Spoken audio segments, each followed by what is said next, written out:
Welcome back to another episode of CoachesCorner.health. Today, you're in for a special treat because we're going to be talking about women in leadership roles, whether it comes to business as an owner or high level executive of a corporation, and whether or not women have to be masculine to succeed. We'll cover questions like: is success in business a masculine skill set? Are masculine women and men more likely to succeed in business? Are there feminine skills that create business success? And a whole lot more. But before we get started, let me tell you who I am. Hi, I'm Leslie Gadet, self care specialist for busy female entrepreneurs and professionals. And I help them make self care the number one priority so that they wake up with more energy, with more focus and intention to tackle their daily activities with confidence. Andy, tell us who you are, please. Thank you, Leslie. I love your introduction every time. It never gets old for me. Thank you very much. Hello, everybody. I'm Andy Lidstone. I'm the unconditional coach. I help people with boundaries and control issues, and I help all kinds of people figure out really what it is they're trying to do with their lives. Welcome to today's episode. We have a wonderful topic today. I'm very excited about it. It's one that I talk about with clients, with friends on a consistent basis. Why don't you tell us a little bit about it, Leslie? What are we talking about today? What are we going into today? And tell me about your experience with it. Yeah, so as an example, women in business in the corporate environment, because that's where I really came from first before I stepped into entrepreneurship. And so women in corporate, specifically in law, I was noticing this trend of women being extremely, I don't know if the term is masculine, but it was more aggressive. I found them being more aggressive in their approach to staff, in their approach to how they did business. And it came from this place, I believe, of trying to sit at the same table as the guys, because men I find have been I guess praised for when they speak up, when they're assertive, when they are more aggressive in business, when they're going after certain goals, and they take that stance, like it's go hard. And yet, women I've found have been doing the same, had been doing. I don't know that much around it anymore as far as the corporate environment because I'm not really existing in that realm as much anymore. I do that from the outside, so I don't see it as much as I used to. So is this still a trend? Are women still being aggressive when it comes to being a CEO or a high level executive? Are they being aggressive in how they create businesses and trying to have their business seen or heard or recognized in the community as one to like take notice of, with them being in this like go hard, being that masculine self. I think for me, uh, when you engage in both your masculine and feminine, I think that's okay. Like I really do.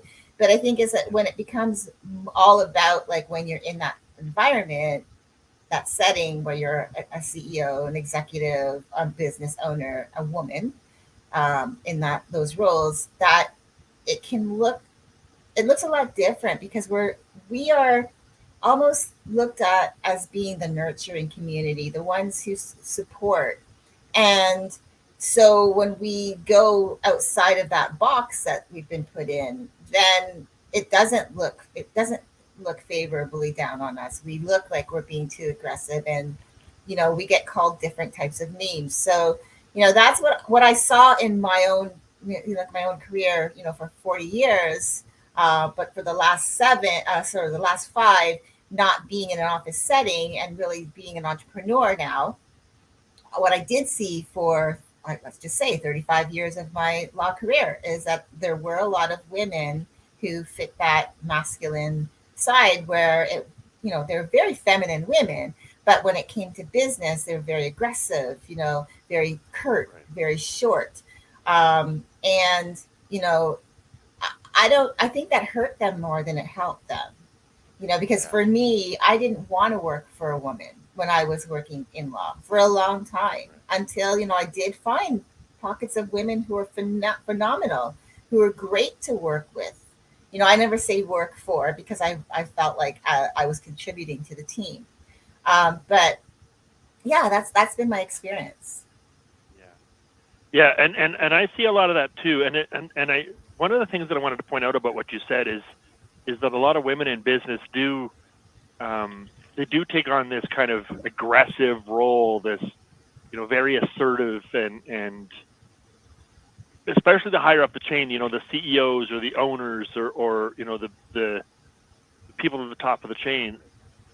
If if a woman is at the top of the chain, oftentimes, not all the time, but oftentimes she'll take on this aggressive or assertive role, and and that can reflect that can be hard to do.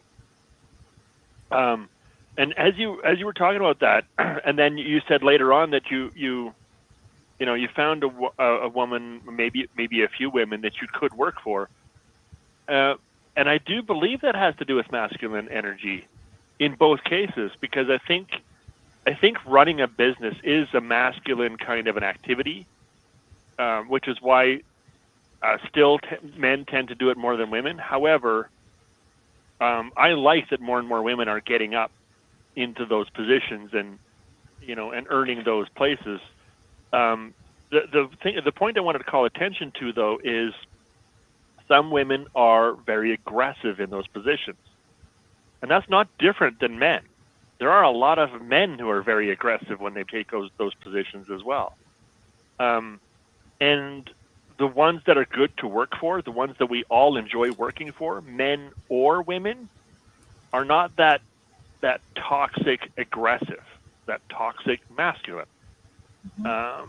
I think the ability to be masculine is similar in men and women.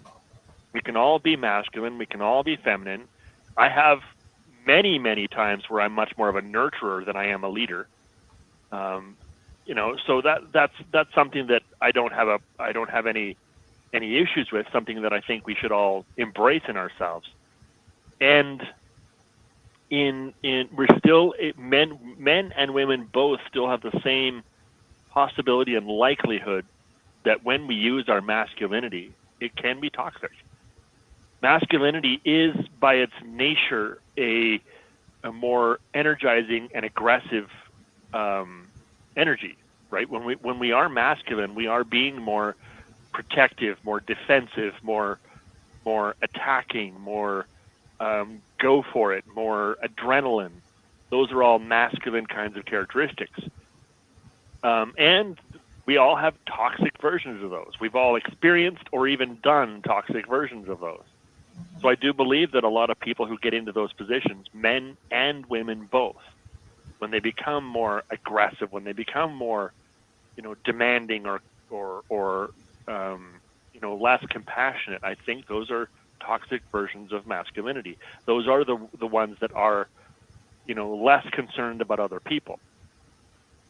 So I like that you brought up the two different kinds of experiences that you've had, because that's true if we have men or women in those positions.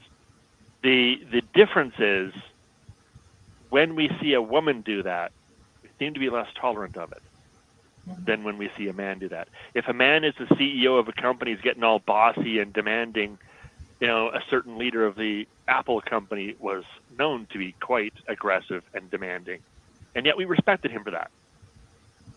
Put a woman in that position and let her act exactly the same way, and she would be fired in days. She would be removed in days. We tolerate that less in women, and that's, I think, where some of the inequality comes from. Is we like it when women have good leadership qualities. We don't like it when women have toxic or dangerous leadership qualities. Whereas we're more tolerant of that in men.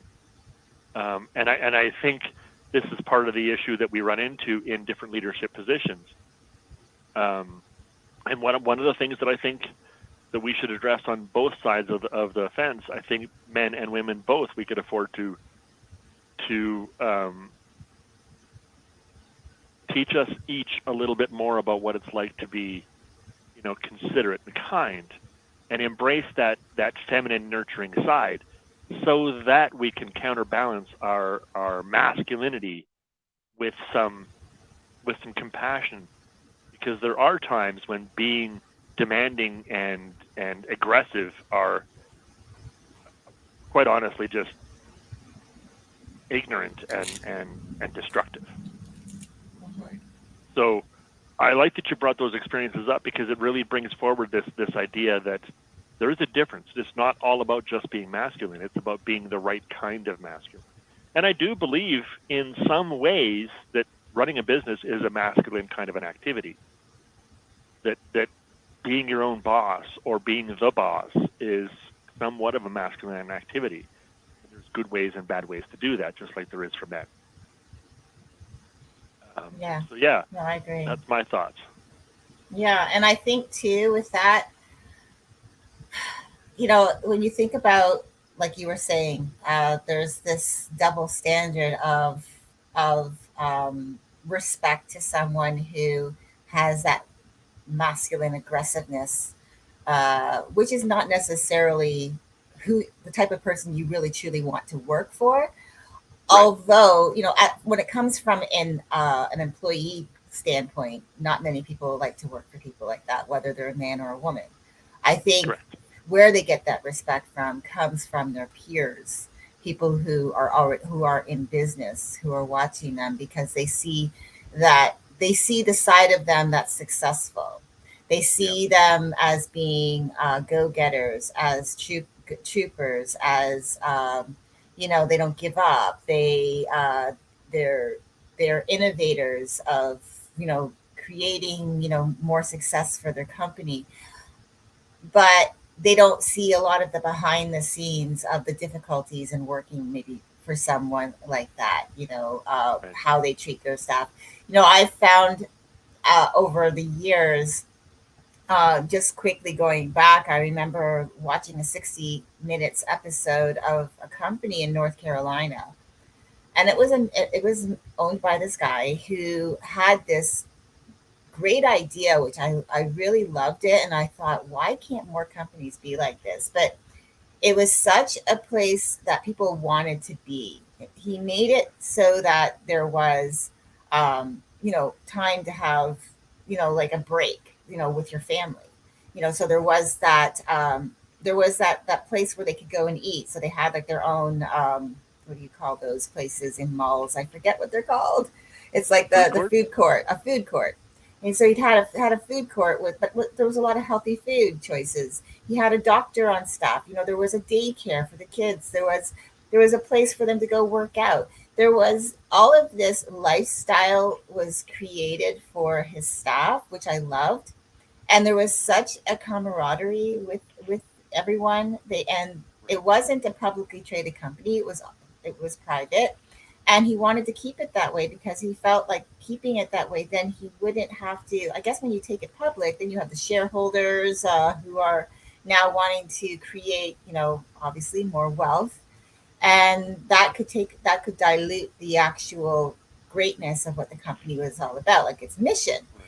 And I love the fact that he did this. I thought this was a great model for how to run a company as a leader that is inspiring the people that work for you, to want to stay and to create this environment of almost like family. But I think what happens in a lot of the bigger companies, and probably even the smaller ones as well, but like I said, I've been out of that environment for 5 years, is that people tend to, especially if they're in those roles, but they already have that type of personality, um, and then they're enhancing on it, especially when it's women. Like we each have masculine, feminine energy, but it's what we tap into more. Well, I guess it depends on the situation. And I think what I found in my experience was watching these women that I worked with, that I worked for. They had a different personality outside of the office, but inside the office, it was this person that I didn't really recognize. And it was like they were like forcing themselves to be something that really didn't really fit the model. But it was almost like that was the mindset and belief that that's how you're supposed to be. So it's like believing, I guess, that in order to be successful, you have to come with masculine energy, but not fully understanding that the masculine energy doesn't have to come with an aggressive, pushing people all over the place, stepping on other people, making people feel uncomfortable to work for you. It just comes from, being that the person who's like, okay, these are the things we want for our company. These are the expectations of how I'm running my business. Having this, taking the lead and showing by example. Whether it's through, well, I kind of like love work. I like the phrase of working smarter, not necessarily harder, but the smart way to work in a business, a smart way to run your business. And if it comes from using your masculine energy, that's okay, because we all have that within us, men and women. And then, but it also comes from, I think, those, like, as I was giving that um, description of that company that I had heard about, I think he also used his feminine energy to create a family like environment for his staff. Not to say that they weren't supposed to come in and do their jobs, but he made it so that they wanted to be there, and Yeah. using that as, and I felt he was tapping into his feminine energy. So that's my thoughts on that. Yeah, exactly that. And so I think it does come down to, there is a certain amount of masculine energy that is kind of required in order to be successful in business. We need to be able to, attack opportunities and defend our company from attacks from the outside, and to protect those that work for us, and the assets within the company, the other assets within the company. I think those things are all important. And I also, like you were just saying a few minutes ago, I also believe that a significant amount of feminine energy is also important in business. And as you've said several times, we all have masculine and feminine energy, and I think it's figuring out which of those are healthy and which of those are dangerous. Masculine, dangerous masculine energy is aggressive, demanding, and bossy. Dangerous feminine energy is submissive and and almost doesn't want to pursue anything, right? Um, but the positive masculine energy really is a protector and a seeker. They go after things, but not at the expense of other people. Um, a positive feminine energy is that nurturing, but also the healing and welcoming energy, right? And I think all of those positive versions are needed for success in business, especially the higher up the chain you go. You do need a stronger version of the positive and masculine, or the positive masculine and the positive feminine energy. You need both to succeed in business, and have a good business that people enjoy working with, working for, and collaborating with. Mhm. I think this is something that you and I do well together. Is we do have both of us, a positive mix of masculine and feminine energy. Um, we use that, both of them, in these conversations, and I think it's healthy to do so in business. I think it's healthy to do so in a work environment, but also as an entrepreneur. Um, these are things that I think we could learn to do better. Um, but how? How do we learn to do these things better? What does it mean to have a healthy masculine energy, and how do we help women learn that, so that we can have more women who are in leadership positions, more women who are running their own businesses, more women who are leading our country in various ways? How can we help especially for this particular episode, how can we help women have more of those healthy and positive masculine attributes? Um, where do you think that comes from? Well, first, I think that it's important that if you have to actually have the mindset of wanting it, because some people are completely fine with the way they are. They believe that that model works for them. They're successful.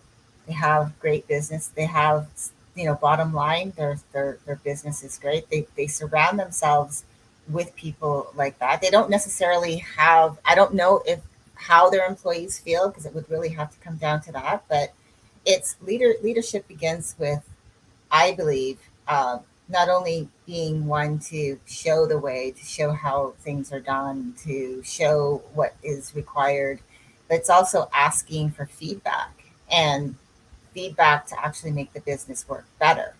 I think that, and that's when you have those great meetings with, when you if you have those meetings and you start actually asking the questions like, what do you think? It's allowing your staff to actually speak up and have, adding, as what they would say, being a culture add to the company, adding a different flavor, adding a different idea, being open to listening, being open to new ideas and new opportunities for growth. And that doesn't have to come from the top down. It can come from the people who work with you in your corporate environment, who are your Right. employees. Could even be leaders that you've got in your employees in your company.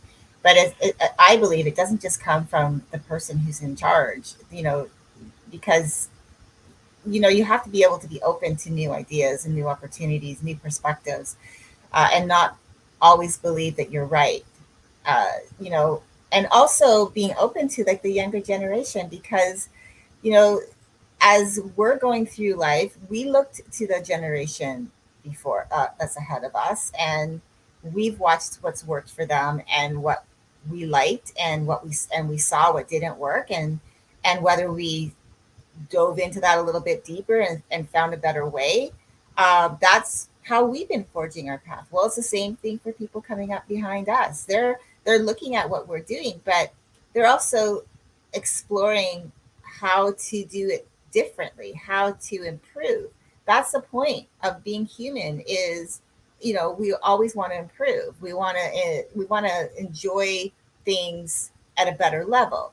It's not being a perfectionist. It's finding ways to run our business, finding ways to be an employee or a boss that is, more in alignment with, better quality.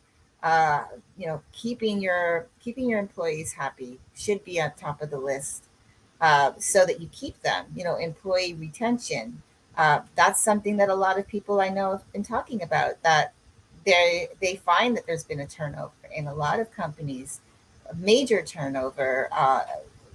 For they call it the revolving door, because they're not able to keep people.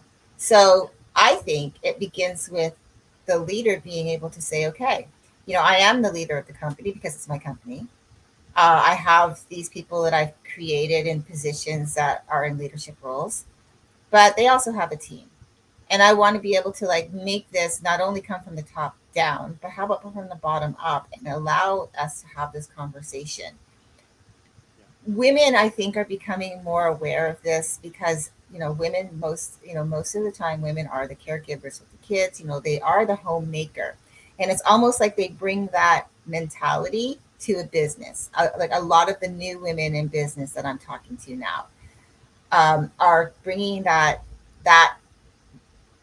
mindset to their business. How can I make this a place where people want to be, want to work with me? How do I make this so that it runs smoothly, so that I'm not always on edge? They're looking at ways to do that. How do we support them? Is recognizing that feminine energy is just as important as masculine energy when running a business. That's, I think, the first place we can start, because it is important equally. It can't all be just the masculine aggressive go getter, push push push, uh, And and that means then there's no time left for fun and quality time with friends and family, and that it can't just all Right. be business. That was a masculine energy that was all business, and family was there, but family always took a second seat.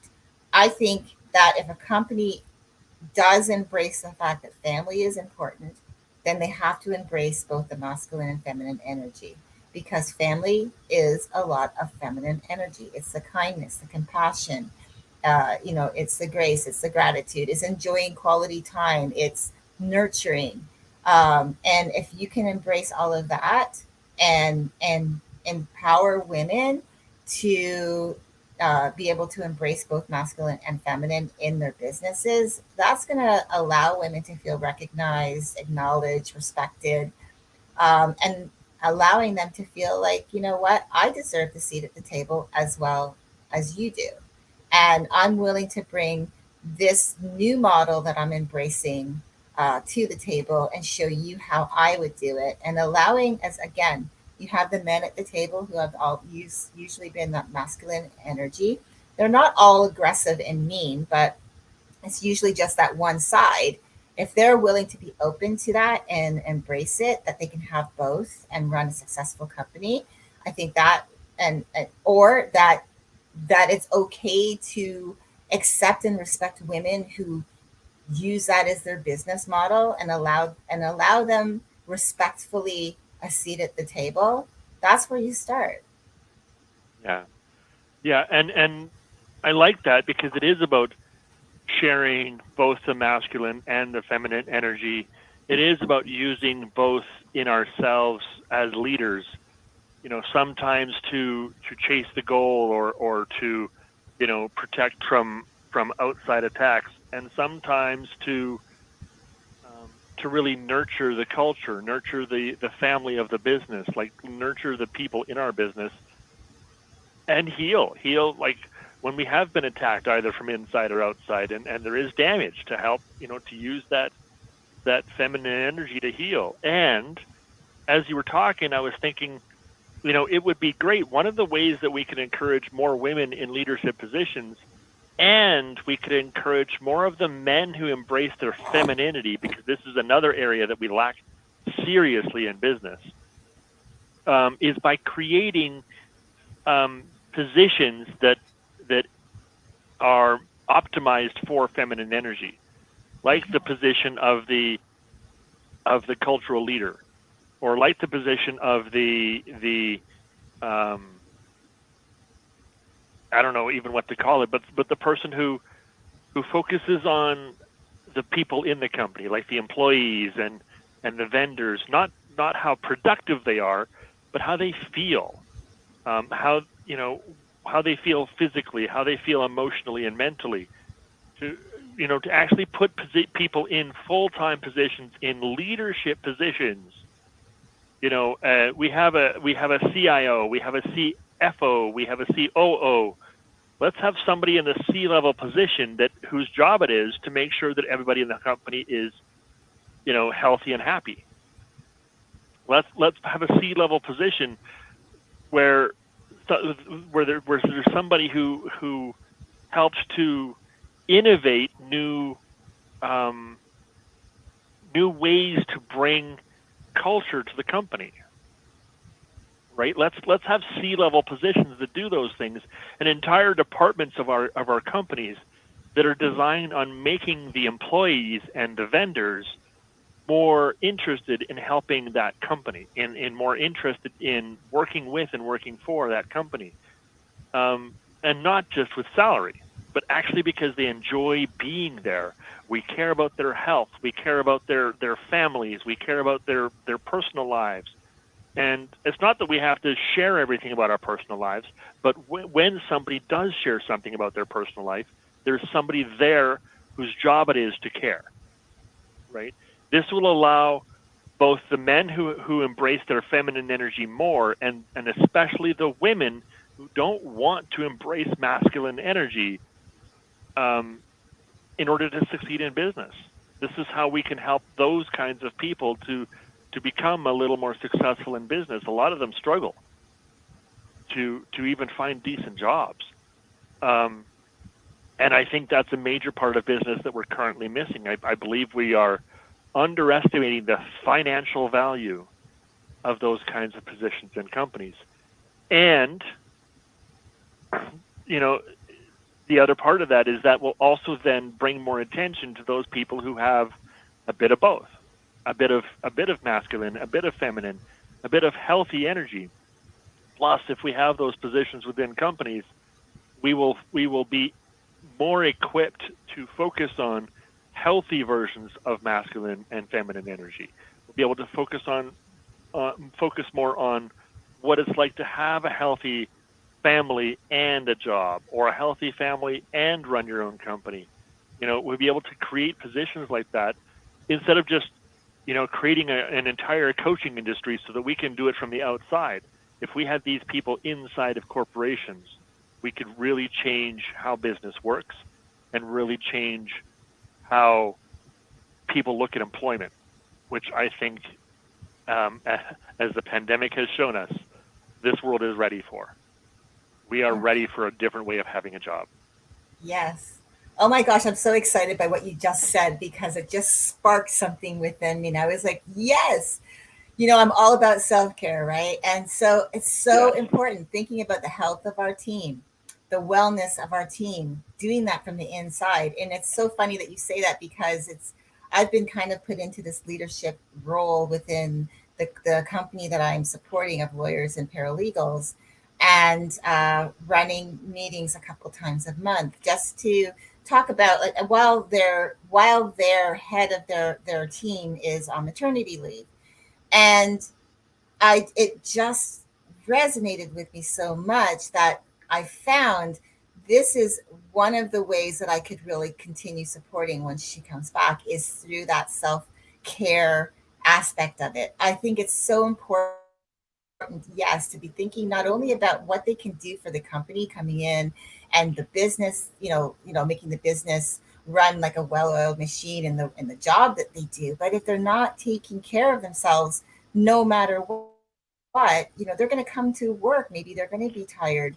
Maybe they're going to be burning both ends of the candle and really, not feeling well. And it's just so important. And it's funny because I actually do have one of the team members who has been, working through some health challenges while trying to continue being an asset to the firm in what this person is doing. And so I really, this really resonated with me so deeply that now it's got me thinking, this is something that I could do. This is something that I could create. But it's not, again, it's not about me, but it's maybe creating that environment for more companies, more people out there to start thinking from the perspective of, I'm adding a team member. I want them to be healthy, happy, emotionally, mentally, physically, spiritually, all of that. Are they taking care of themselves? Are they doing the things necessary to, like what I like to call fill your cup daily, and that's not only with the soft self-care things, but with also essential self-care, like taking the mental breaks, making sure that they're eating for energy, making sure that they're hydrating well, making sure that they have a hard stop at the end of the day. They're not all work, making sure they have time for family and friends, making sure they set themselves up for a good night's rest. These are essential things that are important to the people that work for us.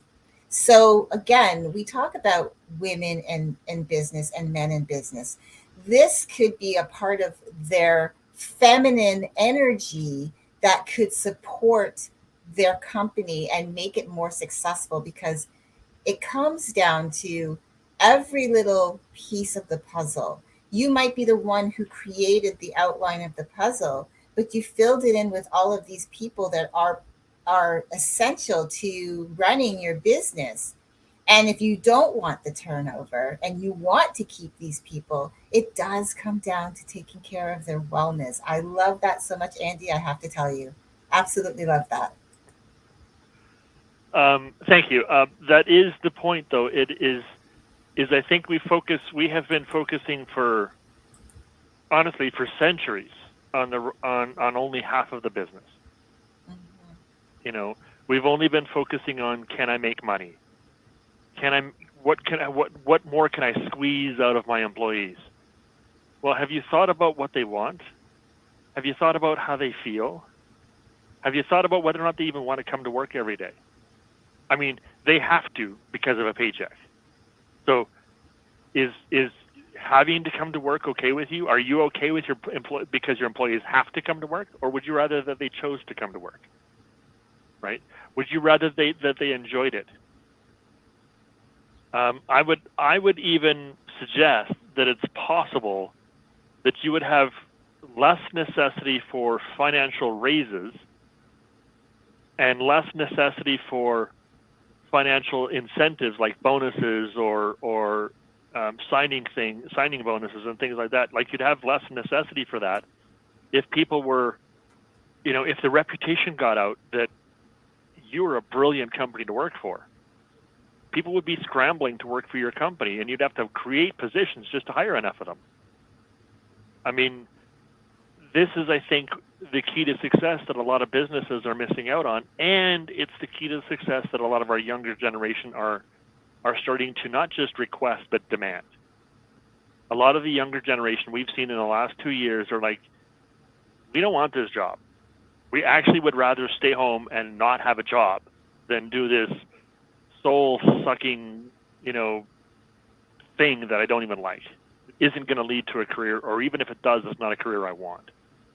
I think the magic to changing that mentality is centered around this concept of wellness at work, of wellness in the job, of wellness in not just my employment, but in the company itself. Like, what does wellness for the company look like? Not just for the employees, but what does the corporate wellness look like? Who's looking after the CEO? Like, who's looking after that? Who's making sure that he or she also goes home to their family at a reasonable time? Mm-hmm. Who's making sure that the other C-level executives aren't spending 60, 80 hours at work every day? Who's making sure that the middle management feels like they can do their job properly? One of the biggest complaints in corporations is middle management feels all the responsibility and little of the benefits, right? Because they're told they have to create these results, but they're not empowered to do so because the C-level executives have all the power to make decisions. Who's looking at their mental health? Who's looking at their physical health? Who is checking up with them and their doctor? Who's checking up with them and their therapist? Not for personal details, but are they okay? Do they need something we aren't offering? Is there something we could do to make their life within this company easier? Mm-hmm. Can we help in some way? Who's checking up on that? And I promise you, it will cost. There will be an expense for that, and there will also be, like every other version of company, every other aspect of your company, there will be an expense and there will be a revenue. There will be a payback. Your employees will be more productive. They will want to work more. They will go out of their way for their clients more often and for their coworkers more often. They will support each other more often. You will find a lot more financial benefit from doing this, but it will cost. It's like anything else in business. There's an expense to it. So how does it work out on the balance sheet? It'll work out, and this is what I assume, and what I've seen in the few companies that I've seen do it, is it works out on the balance sheet much like starting a new company does. The first little while, it's going to be a lot more expensive than it is profitable. And after a while, once it starts to settle in and you start to get a culture of it, the balance will shift the other way, and you will become more profitable than expensive. But it's the same thing as starting anything else in your business. When you start R&D, when you start researching new things, that's not very profitable until, years later when something gets invented or gets figured out. When you start up a brand new company, you're not making profits right off the bat. Almost nobody is. You're creating expenses for quite a while before you start making decent profits and can bring home money. when you start up anything new in business, it's always going to be a cost until the tables shift, until the balances shift. So it will be the same with creating culture. You can't just say, well, I tried helping my employees for at least 3 weeks and none of them got happier, so nobody was more productive. Yeah, try it for 4 years and see what happens. Try it for 10 years and see what happens. Because I promise you, after that amount of time, there will be a positive shift in the balance. Yeah. And it does come from the leader, though, too, leading by example, because it can't be all about everyone else shifting. It has to come from the top when it comes to changing. If you want to change culture, or if you want to encourage culture, then it has to come from the leader to encourage that. Because if you're working for someone else, you're not just going to automatically go in there and just start making changes because it's not your company. Yeah. So, yeah. I agree. And one thing that can happen too is sometimes it doesn't have to be the leader that creates the change. They just need to want the change. Mm-hmm. It's okay to, for example, to hire a mental wellness professional to work in my company as long as the leadership wants mental wellness for the company. Maybe they don't know how to do it. They don't have to be mental health professionals themselves. They can hire somebody for that, but they have to want it in their company. So like you said, the leadership has to lead the way. That does not mean they have to know the skills. They just have to want it and embrace it when it comes. So that's one of the things that I think we get wrong is when we say it has to come from the top down. It does, but the top doesn't have to have the skills. They just have to want to learn them and hire people and listen to those people. Mm-hmm. Right. So I agree with that. Yeah, absolutely. And I think too, like the reason why we're talking about wellness right now, just if the audience members are just tuning in now, is just because it's part of, like, I believe, the feminine energy that we bring to an environment that really is going to support. I think that's how another way that we can encourage women in business to embrace both sides of being masculine and feminine, or even the men in business to, like, say, you know what, I want to do things a little bit differently. What does that look like? Maybe it is embracing a little bit more feminine energy. Maybe it is looking from that wellness perspective of, like, the people that work under me, whether they're other leaders, whether in, like, again, CFO, COO, CEO, roles, and they're leading teams, and then that's helping them to look at within their own teams the wellness of their own teams. Whatever that looks like is being able to, like, embrace that and say, okay, we can do business differently. It doesn't have to be this one size fits all model that we've been following for generations. We can change. I mean, obviously, women have only really been in the workforce, let's just say, for the past, say, I don't know, less than 100 years, like in the workforce, like me, like working in corporate, working in those types of roles. And, because it really was frowned upon for women to have jobs, they were considered the homemaker. They would be the person who took care of the family. The husband would go out and get the things to provide, and the woman would take those provisions and then take care of the family with it. That was the model. So that's the model of going into business. The man creates the business. He hires the employees. This is the model that they've been following. But now women being in the workforce have decided not only do they want to be in supportive roles, but they want to be in those roles where they are calling the shots, where they're making the decisions. And for the longest time, I found adopted the masculine energy, but not necessarily always from the greatest point of view, using it to get ahead, but coming across as being too aggressive, because women by nature are looked upon as nurturers, not the aggressors, whereas men have been more like, the gatherers. Women have been the ones that have taken care of the nurturing. So I think now, if we can, like, again, bringing it full circle, allowing, how does, for example, masculine or feminine energy in men and women affect someone's likelihood to succeed in business, is really being open to being open to, like, do things differently, to explore new ways of doing business, to explore what it could be, what it could look like to have, like, that wellness division, or to embrace more of the the feminine energy side to making sure that your employees are looked after so that your business runs more smoothly as a whole, to encouraging people to be culture ads, to adding, from from the bottom up, giving ideas and perspectives, allowing the leader being open to and accepting and listening, and maybe making changes from that, not maybe knowing the how, but maybe encouraging the people within his or her organization to go out and create that. So I think it really does come down to society too. I think not always like saying that the traditional roles of men and women no longer have to be frowned upon if it doesn't fit that model.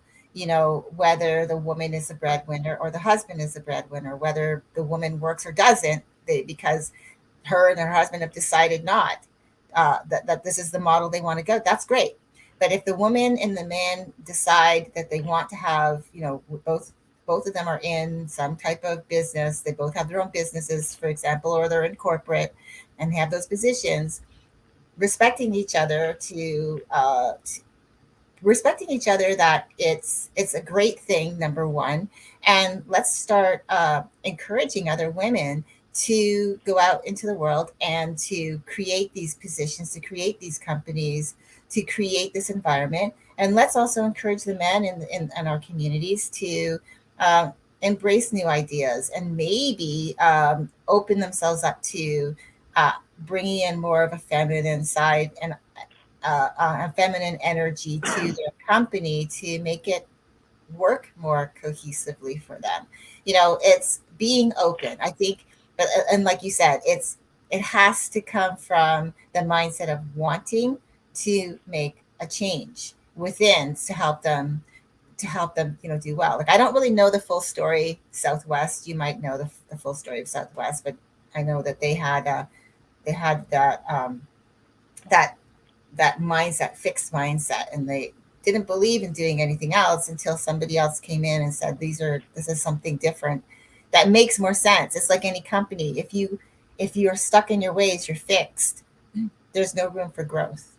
If you're open to the growth mindset, is really just being open to new ideas, and not you don't have to jump at every idea, but it's being open to exploring, and then encouraging, and allowing your leadership teams to implement some of the things that you guys talk about, and being okay with it. So yeah, I know it's a little long-winded, but I think I got to the point.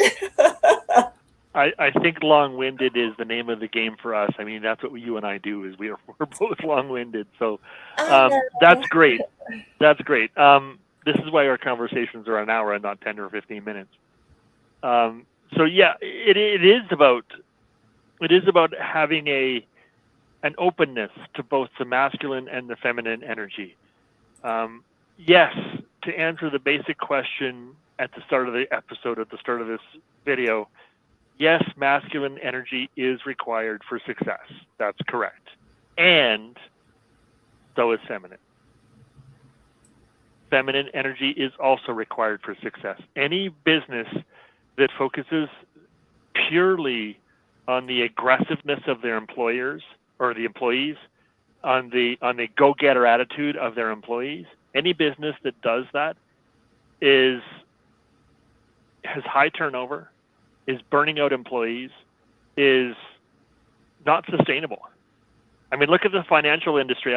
There is a couple of channels I watch on YouTube where the hosts or the YouTubers were used to work in the financial sector, and they talk about how that although the financial sector has survived for a very long time, there's very few companies within it that have. Because most of them get burnt out. Most of them get, they're going through employers like they go through socks, right? It's just there's no sustainability to it. And that's because those industries are primarily aggressive, toxic, masculine energy. And people who come out of it are often very much embracing the more feminine side of their work life. because they've had this aggressive, toxic, masculine energy, and they've just had enough of it. It's burnt themselves out of it. So, and there are several other industries like that. And the more we can embrace both sides and the positive versions of both sides, that's not to say that we don't need masculine. It's to say that we need more healthy masculine that brings everybody with us, rather than trying to beat everybody else down so that we can succeed on our own. It's the same with the feminine energy. It's not about isolating and removing myself from the scenario so that other people can succeed. It's about healing and joining and creating and empowering everybody with us. That's what masculine and feminine energy can do at their best. We can raise the whole company. We can raise the whole industry. We can raise the entire country or the whole world. We can bring us all up to be better people if we embrace the positive versions of both our masculine and our feminine energies. This is what it means to be successful in business. Both are required. The positive versions of both are required. And the more we embrace women who have this nurturing characteristic and men who have this nurturing characteristic, as well as the more we embrace women who have the masculine characteristics and men who have the masculine characteristics, the healthy versions of both, the more we specifically hire for those things, the more successful our companies will become. Those things are harder to train. We can always give our people skills. I actually had a friend of mine, he was proposing a new position for me at one point. And I said, look, I don't have the skill set that you're looking for. He says, no, but you have the mindset and mentality that I'm looking for. And I have $50,000 a year to train you. So I just need you to think the right way so that I can train you how to do the right thing. So, oftentimes we're hiring for skill sets that we can spend a little money and train those. When what we could be hiring for, what makes better companies, is hiring for mindsets instead of skill sets. Hiring for people who embrace their feminine side, hiring for people who embrace their masculine side, and who know how to use them for the benefit of everybody, not just for their own good. Yeah. So I think that's where we can really make a difference in this world. Yeah, absolutely. And it is all about attitude, right? So we're coming up to the top, and Andy and I've decided we don't necessarily have to fill out a whole hour. I think we've said what we've needed to say on today's episode. I hope that you found it helpful and inspired you to start thinking outside the box, especially if you are a woman who is in corporate environment, or you are a woman in business and you're wanting to find ways to actually stand out, to be respected, to be honored when you sit at the same table as the guys who are in business, and find ways to open up the conversation. This could be that particular way for you to do it. It's just taking the mindset into the next meeting and saying, I have an idea that I believe is going to help our company grow,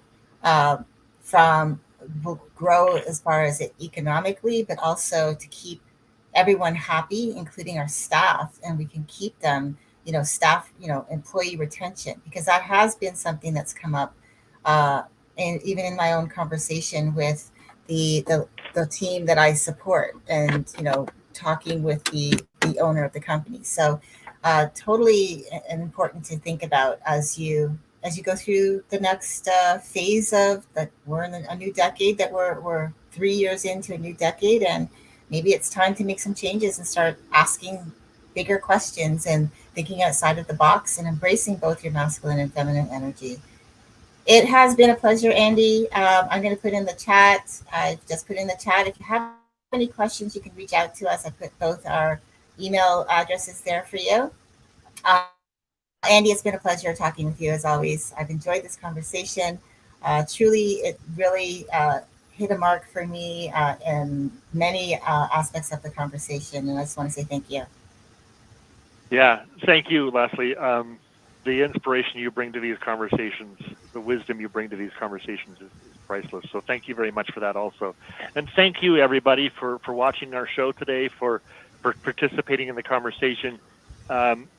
please like the video so that YouTube can show this to other people who may like this topic. Subscribe to the channel if you found this helpful and you think that we have more content, because we're going to be doing more conversations similar to this one. We've got a whole string of them coming up. And tell other people about it. Share this around a little bit so that the word can get out and we can start helping more people. We'd really like it if you could help spread the news a little bit. We're trying to make a difference in the world, and if this has been helpful to you, then please help us do that. We would appreciate that very much. And of course, let us know. Send a comment in the video. Let us know if there's anything we can do, anything we can talk about. If there's something about this video that touched you, that you agree with, that you disagree with, that you want to know more about, or if there's a topic you'd like us to discuss in the future, just let us know, and we will put that on our list of possible topics for the future. Thank you, everybody, for watching. We appreciate it. We will see you next weekend at the same time, at the same place. Thank you for coming. We'll see you next week. Yeah. Have a great week. See you again soon. Bye-bye.